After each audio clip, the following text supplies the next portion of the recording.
Hello friends, welcome back to judicial world. हम लोग पढ़ रहे थे the Uttar Pradesh urban planning and development act 1973। हमने काफ़ी सारी चीज़ें यहाँ पे पढ़ी हुई थी। हमने डेवलपमेंट अथॉरिटी के बारे में जाना था, फिर हमने उसके स्टाफ और उसके ऑब्जेक्ट के बारे में जाना था, एडवाइजरी काउंसिल, फिर मास्टर प्लान और जोनल डेवलपमेंट प्लान क्या होता है, ये कैसे प्रिपेयर होता है, इसमें किसका क्या रोल होता है, ये सारी चीज़ें भी हमने जानी थी। ठीक है, अब आज से हम लोग पढ़ेंगे आगे की चीज़ें इस एक्ट की, जिसमें है कि अमेंडमेंट ऑफ द प्लान। सबसे पहले हमने देख लिया कि मास्टर प्लान और जोनल डेवलपमेंट प्लान होता क्या है। फिर अब आज हम देखेंगे कि इस प्लान का अमेंडमेंट कैसे किया जाता है।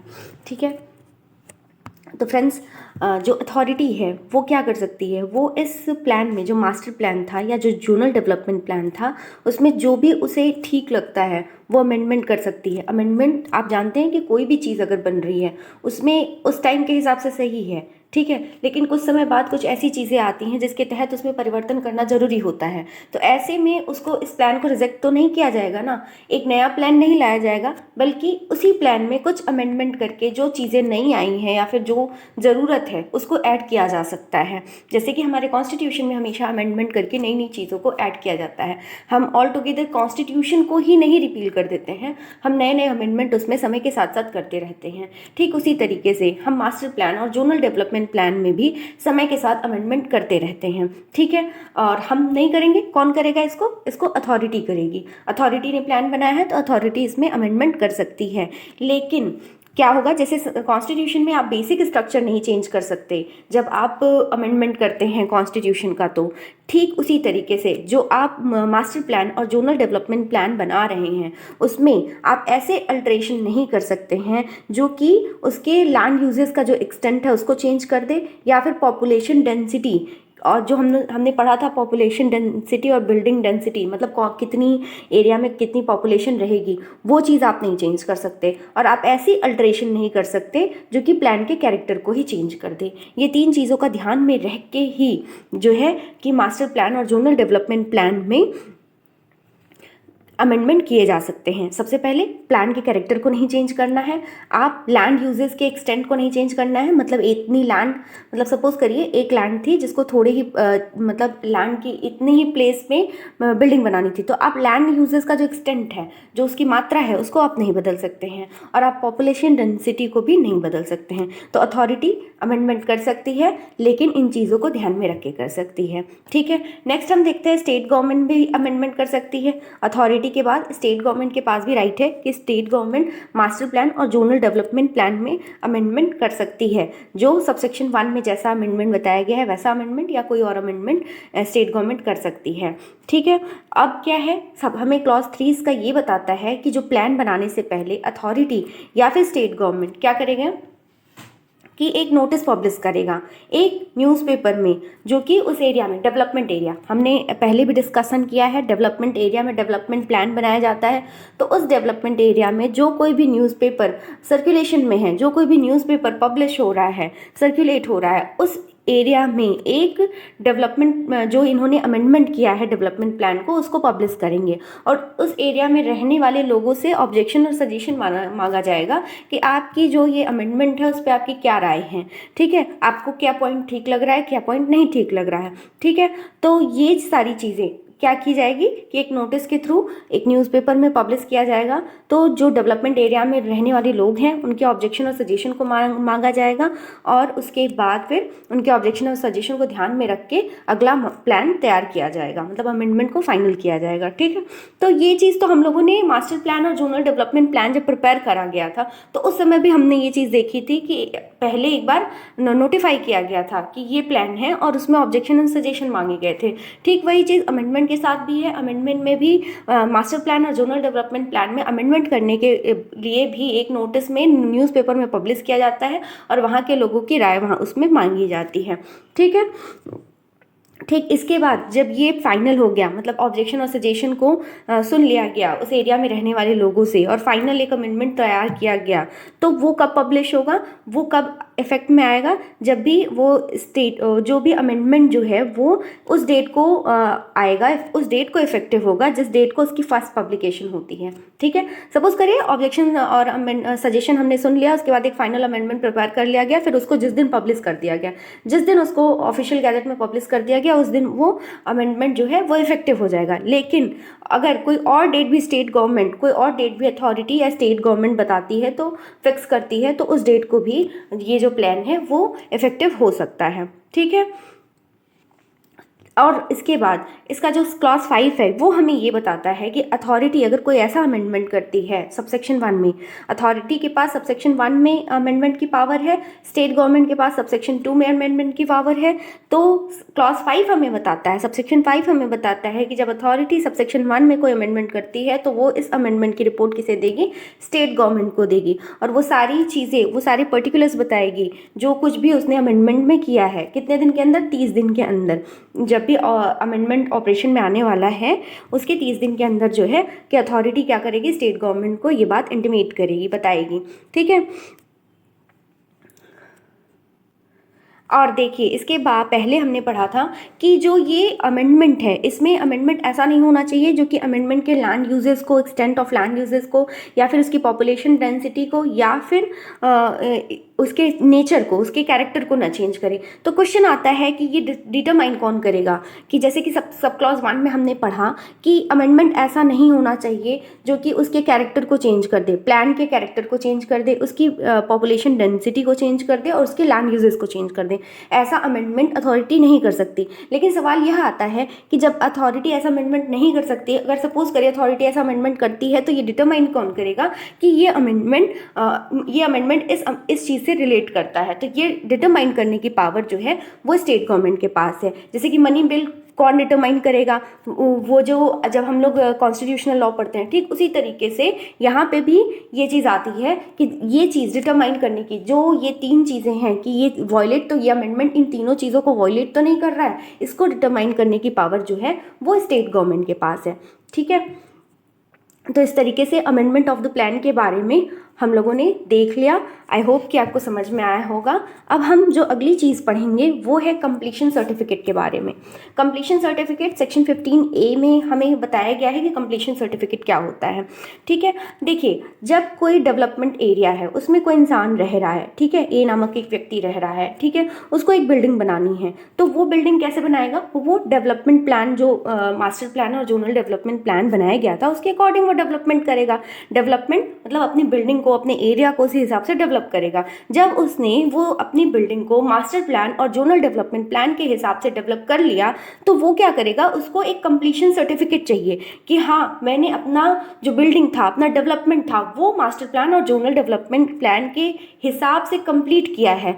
अब मुझे सर्टिफिकेट चाहिए कि हाँ मेरा ये काम हो चुका है। तो वो सर्टिफिकेट किससे लेगा, वो सर्टिफिकेट लेगा अथॉरिटी से लेगा। अथॉरिटी कौन सी अथॉरिटी, वही अथॉरिटी जिसके बारे में हमने इसके पहले पढ़ा है, वही अथॉरिटी इसका सर्टिफिकेट देगी। ठीक है, डेवलपमेंट अथॉरिटी जो है। ठीक है, देखिए ये सेक्शन 15A भी हमें उसके बारे में बताता है कि कोई भी पर्सन, कोई भी बॉडी ऑफ पर्सन जिसे परमिशन दिया गया है कि वो क्या करेगा कि वो डेवलपमेंट एरिया में डेवलपमेंट करेगा, उसका डेवलपमेंट हो जाता है तो वो क्या करेगा, वो एक कंप्लीशन सर्टिफिकेट मांगेगा अथॉरिटी से। ठीक है, और उसके बाद अगर तो सबसे पहले उसने डेवलपमेंट कर लिया, अथॉरिटी से उसने कंप्लीशन सर्टिफिकेट मांगा, अथॉरिटी ने उसे कंप्लीशन सर्टिफिकेट दे दिया तो ठीक है। लेकिन अगर मतलब कंप्लीशन सर्टिफिकेट अथॉरिटी ने दे दिया तो अच्छी बात है, लेकिन इसका प्रोविजो हमें बताता है कि अगर अथॉरिटी ने कंप्लीशन सर्टिफिकेट नहीं दिया तो ऐसे कंडीशन में क्या होगा। ठीक है, अगर अथॉरिटी ने उसे कंप्लीशन सर्टिफिकेट नहीं दिया या फिर refusal to grant it is not intimidated with in 3 months, मतलब पहली चीज़ तो उसने कंप्लीशन सर्टिफिकेट नहीं दिया अथॉरिटी ने, और किस कारण से उन्होंने कंप्लीशन सर्टिफिकेट नहीं दिया ये कारण भी वो उन्हें नहीं बता रहे हैं 3 महीने के अंदर अंदर। ठीक है, और इसने जो ए नामक व्यक्ति है उसने अथॉरिटी के पास ये कह दिया कि मेरा कंप्लीशन हो गया है, लेकिन अथॉरिटी ने पहले तो नहीं दिया कंप्लीशन सर्टिफिकेट 3 महीने के अंदर, और ये कारण भी नहीं बताया कि क्यों आपको कंप्लीशन सर्टिफिकेट 3 महीने के अंदर में नहीं दिया गया है। तो ऐसे में क्या माना जाएगा, ऐसे में ये ये डीम किया जाएगा, इट शैल बी डीम्ड कि completion certificate has been granted by the authority. ठीक है, कि अगर सपोज करिए अथॉरिटी है, बिजी है, उसके पास बहुत सारे काम है और वो आपको इंटीमेट नहीं कर पा रही है कि हम क्यों आपको कंप्लीशन सर्टिफिकेट नहीं दे रहे हैं, तो 3 महीने की एक टाइमलाइन इस एक्ट ने फिक्स कर रखी है कि 3 महीने के अंदर आप ये मान लीजिए कि आपका कंप्लीशन सर्टिफिकेट अथॉरिटी के थ्रू दिया जा चुका है। ठीक है, अब इस चीज़ के लिए परेशान होने की ज़रूरत नहीं है कि मुझे कंप्लीशन सर्टिफिकेट नहीं मिला। ठीक है, सीधी भाषा में अगर हम समझें तो कंप्लीशन सर्टिफिकेट एक व्यक्ति ने अपने घर को, अपनी बिल्डिंग को डेवलप कर दिया डेवलपमेंट एरिया में, किसके तहत, master plan, zonal development plan के तहत उसने डेवलप किया। उसके बाद वो क्या करेगा, वो अथॉरिटी के पास जाएगा, क्या चीज़ के लिए, कंप्लीशन सर्टिफिकेट के लिए, कि मेरी जो डेवलपमेंट अथॉरिटी के थ्रू जो मेरी जो बिल्डिंग थी मैंने उसको डेवलप कर ली है, तो अथॉरिटी उसे कंप्लीशन सर्टिफिकेट देगी। अगर अथॉरिटी उसे कंप्लीशन सर्टिफिकेट नहीं देती है या फिर 3 महीने के अंदर नहीं बताती है कि क्यों आपको कंप्लीशन सर्टिफिकेट नहीं दिया गया है, तो वो माना जाएगा कि अथॉरिटी ने कंप्लीशन सर्टिफिकेट दे दिया है। अब आपको परेशान होने की कोई आवश्यकता नहीं है। ठीक है, ये सेक्शन 15A का सबसेक्शन 1 ने हमें यही बताया है। ठीक, और सबसेक्शन 2 हमें ये बताता है कि कोई भी व्यक्ति उस कॉमर्शियल जो कि उसे लेना है, सपोज करिए ये डेवलपमेंट एरिया में ये इन्होंने ए नामक व्यक्ति ने अपना बिल्डिंग को या फिर जो भी डेवलपमेंट इनको करना था इन्होंने कर लिया है, तो इस जो इन्होंने डेवलपमेंट किया है इसमें कोई व्यक्ति ज़मीन नहीं लेगा या फिर कोई ऑक्युपाई नहीं करेगा कोई कमर्शियल बिल्डिंग। सपोज करिए किसी को दुकान खोलनी है तो यहाँ पे कमर्शियल बिल्डिंग नहीं लेगा जब तक कि उसे ये ना पता चले इसका कंप्लीशन सर्टिफिकेट उनको प्राप्त हो चुका है। ठीक, मतलब कंप्लीशन सर्टिफिकेट प्राप्त करना बहुत ज़रूरी है, सबसेक्शन 2 ने हमें बताया, क्योंकि बिना कंप्लीशन सर्टिफिकेट को प्राप्त किए हुए कोई भी व्यक्ति उस बिल्डिंग को ऑक्युपाई नहीं कर सकता, उसको यूज़ नहीं कर सकता। ये चीज़ हमें क्लॉज 2 में बताई गई है। ठीक, तो इस तरीके से कंप्लीशन सर्टिफिकेट के बारे में हमने जाना। ये क्वेश्चंस मेंस में बनते हैं, तो इसके लिए आप लोग बहुत अच्छे से इसको पढ़िएगा। ठीक है, अब हम नेक्स्ट टॉपिक जो देखते हैं वो है, अब सेक्शन 16 हमें यही बताता है कि जो भी लैंड और बिल्डिंग है उसको प्लान, जो मास्टर प्लान और जोनल डेवलपमेंट प्लान के कंट्रावेंशन में कभी भी यूज़ नहीं करना चाहिए। ये सेक्शन 16 ने हमें बताया है। ठीक है, section 17 compulsory acquisition of land की बात करता है। ये बहुत ही इंपॉर्टेंट सेक्शन है जो कि ये बताता है कि स्टेट गवर्नमेंट को अगर कोई लैंड की रिक्वायरमेंट है, ठीक है, सपोज करिए डेवलपमेंट एरिया में स्टेट गवर्नमेंट को कोई भी लैंड की रिक्वायरमेंट है, किस चीज़ के लिए, डेवलपमेंट करने के लिए या फिर किसी और चीज़ के लिए, मतलब डेवलपमेंट के से ही रिलेटेड कोई काम के लिए, किसी और पर्पज़ के लिए उन्हें क्या चाहिए, उन्हें लैंड चाहिए, उन्हें ज़मीन चाहिए। ठीक है, तो वो क्या करेंगे, वो स्टेट गवर्नमेंट क्या कर सकता है, इस लैंड को लैंड एक्विजिशन एक्ट 1894 के तहत एक्वायर कर सकता है। ये पावर स्टेट गवर्नमेंट के पास है, जो कि section 17 compulsory acquisition of land में इस एक्ट के दिया हुआ है। ठीक है, इसका प्रोविजो जो है वो इम्पॉर्टेंट है, वो हम देखते हैं। वो हमें क्या बताता है, वो हमें बताता है कि कोई भी व्यक्ति, ठीक, जिसकी लैंड एक्वायर की गई थी, ठीक है, और उसकी लैंड एक्वायर करने के 5 साल के अंदर अंदर उस लैंड पे जिस चीज़ के लिए एक्वायर की गई थी उस वो काम हुआ ही नहीं, ठीक है, तो वो क्या कर सकता है, ठीक है, वो क्या कर सकता है, ऐसा इंसान क्या करेगा, ऐसा इंसान स्टेट गवर्नमेंट को कहेगा कि आप मेरी लैंड जो है वो वापस करिए। ठीक है, सपोज करिए ये एक व्यक्ति था, ए नामक व्यक्ति था, इसकी लैंड स्टेट गवर्नमेंट ने एक्वायर कर ली, सपोज करिए यहाँ पे बिल्डिंग्स वगैरह, हॉस्पिटल बनाने के लिए, स्कूल बनाने के लिए एक्वायर कर ली, लेकिन स्टेट गवर्नमेंट ने इसकी जो लैंड है उसका यूटिलाइजेशन नहीं हुआ, 5 साल के अंदर वहाँ पे हॉस्पिटल नहीं बना, वहाँ पे स्कूल नहीं बना, तो ऐसी कंडीशन में ये जो ए नामक व्यक्ति है वो स्टेट गवर्नमेंट के पास जाएगा और कहेगा कि जिस चीज़ के लिए आपने मेरी लैंड ली थी वो लैंड उस काम के लिए यूज़ नहीं हुई है, तो प्लीज़ मेरी लैंड मुझे वापस कर दीजिए। ठीक है, तो ये जो बात है ये हमें इस प्रोविज़ो में मिलती है, जो कि इसमें दिया हुआ सेक्शन 17 के प्रोविज़ो में, कि स्टेट गवर्नमेंट के पास वो जाएगा और कहेगा कि मेरा लैंड उस काम के लिए यूटिलाइज नहीं हुआ है, आप मेरी लैंड मुझे वापस करिए। स्टेट गवर्नमेंट भी सेटिस्फाइड हो जा रही है कि हाँ, कि ये जो लैंड थी ये मतलब इसे रिस्टोर करनी ज़रूरी है, तो वो जो एक्विजिशन में जो भी चार्ज आया है और जो भी इंटरेस्ट आया है वो इंटरेस्ट मतलब 12% एनएम के हिसाब से इंटरेस्ट, और जो एक्विजिशन लैंड को एक्वायर करने में जो भी चार्ज आया था वो सारे के, और जो भी डेवलपमेंट चार्ज हो सकता होता है जो भी एक्विजिशन के बाद जो भी उस एरिया में डेवलपमेंट हुआ होगा तो कुछ चार्ज डेवलपमेंट चार्ज के रूप में उस लैंड का हुआ होगा, और जो भी इंटरेस्ट रेट 12% के हिसाब से 12% पर एनम के हिसाब से इंटरेस्ट रेट, तो इन सब के हिसाब से स्टेट गवर्नमेंट क्या करेगी, स्टेट गवर्नमेंट उस लैंड को रीस्टोर कर देगी उस इंसान को। ठीक है, तो ये एक पावर है एक इंसान के पास, जो कि उसकी अगर लैंड एक्वायर हो गई है और यूटिलाइज नहीं की गई है तो वो स्टेट गवर्नमेंट के पास जाके अप्लाई कर सकता है और अपनी लैंड को वापस ले सकता है। और स्टेट गवर्नमेंट अगर सेटिस्फाइड होती है कि हाँ उसकी लैंड इस चीज़ के लिए ली गई थी पर यूटिलाइज नहीं हुई है, तो ऐसी कंडीशन में स्टेट गवर्नमेंट क्या करेगा, वो चार्जेस और 12% पर एनम के हिसाब से इंटरेस्ट और जो भी डेवलपमेंट कॉस्ट आया है उन सब के हिसाब से उसे वापस कर देगी। ठीक, इसका प्रोविज़ो बहुत ही इंपॉर्टेंट था। अब हम सबसेक्शन 2 देखते हैं। सबसेक्शन 2 हमें यही बताता है कि स्टेट जो लैंड एक्वायर की थी स्टेट गवर्नमेंट ने, वो क्या करेगी, लैंड लेने के बाद उसे क्या करेगी, अथॉरिटी को दे देगी या फिर लोकल अथॉरिटी को दे देगी। किस चीज़ के लिए, कि आप जो है अथॉरिटी और लोकल अथॉरिटी से वो कुछ पेमेंट लेगी जो भी लैंड एक्विजिशन में हुआ है, उसके बाद फिर वो क्या करेगी कि आप इसको डेवलपमेंट करिए इस चीज़ के लिए। ये तो बाद का प्रोसेस है, लेकिन अगर एक लैंड एक्वायर होने के बाद स्टेट गवर्नमेंट क्या करती है, तो हम सभी जानते हैं कि लैंड एक्वायर होने के बाद स्टेट गवर्नमेंट उसे लोकल अथॉरिटी को या अथॉरिटी को दे देती है डेवलपमेंट करने के लिए। ठीक, तो ये सेक्शन 17 था जो कि हमने देखा। अब हम देखेंगे कि नाजुल लैंड क्या होती है। नाजुल लैंड इस समय काफ़ी चर्चाओं में भी था उत्तर प्रदेश में। तो सबसे पहले जानते हैं कि सेक्शन 19, इस एक्ट के सेक्शन 19 के हिसाब से नाजुल लैंड क्या होती है। सबसे पहले नाजुल लैंड, ये सेक्शन 19 का सबसेक्शन 1 हमें ये बताता है कि कोई भी डेवलपमेंट एरिया में कोई भी डेवलप्ड या अनडेवलप्ड लैंड जिसकी ओनरशिप स्टेट गवर्नमेंट के पास है, वो लैंड नाजुल लैंड कही जाती है। ठीक है, सपोज करिए मतलब डेवलपमेंट एरिया में बहुत सारे लोग रहते हैं, बहुत सारी प्रॉपर्टीज़ होती है, उसकी सबकी ओनरशिप किसी न किसी के पास होती है। कोई प्राइवेट इंडिविजुअल हुआ, कोई भी व्यक्ति हुआ, किसी के पास रही, लेकिन जो लैंड जिसकी ओनरशिप स्टेट गवर्नमेंट के पास है, चाहे वो डेवलप्ड हो चाहे वो अनडेवलप्ड हो, तो ऐसी लैंड को हम क्या कहते हैं, नाजुल लैंड कहते हैं। ठीक है, तो ये सबसेक्शन 1 हमें ये बताता है सेक्शन 19 का कि जो नाजुल लैंड है, जो कि जिसकी ओनरशिप स्टेट गवर्नमेंट के पास है, अगर स्टेट गवर्नमेंट को लगता है कि इस मतलब डेवलपमेंट एरिया में डेवलपमेंट हो रहा है तो अब नाजुल लैंड का भी डेवलपमेंट होना चाहिए, तो ऐसी कंडीशन में स्टेट गवर्नमेंट ऑफिशियल गैजेट में क्या करेगा, नोटिफाई करेगा, ऑफिशियल गैजेट में नोटिफाई करेगा, नोटिफिकेशन निकालेगा, और जो भी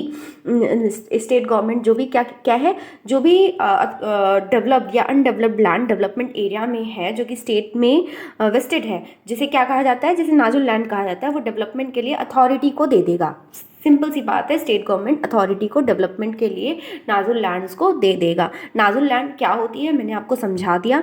ठीक है, और जब नाजुल लैंड अथॉरिटी को दी जाएगी तो अथॉरिटी को किस चीज़ के लिए दिया गया है, डेवलपमेंट करने के लिए दिया गया है, क्योंकि डेवलपमेंट सब पूरे एरिया का डेवलपमेंट हो रहा है, और वहाँ पे किसके हिसाब से हो रहा है, master plan zonal development plan के हिसाब से इस एरिया का डेवलपमेंट हो रहा है, और वहाँ पे जब नाजुल लैंड है तो उसको भी डेवलप करना होगा। नाजुल लैंड क्या होती है, जो कि स्टेट गवर्नमेंट में बिलोंग करती है, स्टेट गवर्नमेंट के पास उसकी ओनरशिप होती है, स्टेट गवर्नमेंट उस लैंड को अथॉरिटी को दे देगा। अथॉरिटी क्या करेगी, अथॉरिटी सबसेक्शन 2 हमें बताता है कि अथॉरिटी डेवलपमेंट करेगी, और कोई भी डेवलपमेंट ऐसा नहीं होगा जो कि अथॉरिटी के परमिशन के बिना हो, मतलब अथॉरिटी की सुपरविजन पूरी होगी उस लैंड के डेवलपमेंट में। ठीक है, जब अथॉरिटी ने उसको डेवलप कर लिया, उसके बाद स्टेट गवर्नमेंट जिस तरीके से डायरेक्ट करेगी उस हिसाब से उस लैंड को यूज़ किया जाएगा। इसका सबसेक्शन 3 हमें बताता है कि जब डेवलपमेंट हो गई तो फिर जैसे स्टेट गवर्नमेंट कहेगी वैसे उस लैंड को यूज़ किया जाएगा। ठीक है, और फिर सबसेक्शन 4 हमें बताता है कि जब भी नाजुल लैंड का डेवलपमेंट हो गया, अगर स्टेट गवर्नमेंट उसकी ओनरशिप वापस चाहती है, स्टेट गवर्नमेंट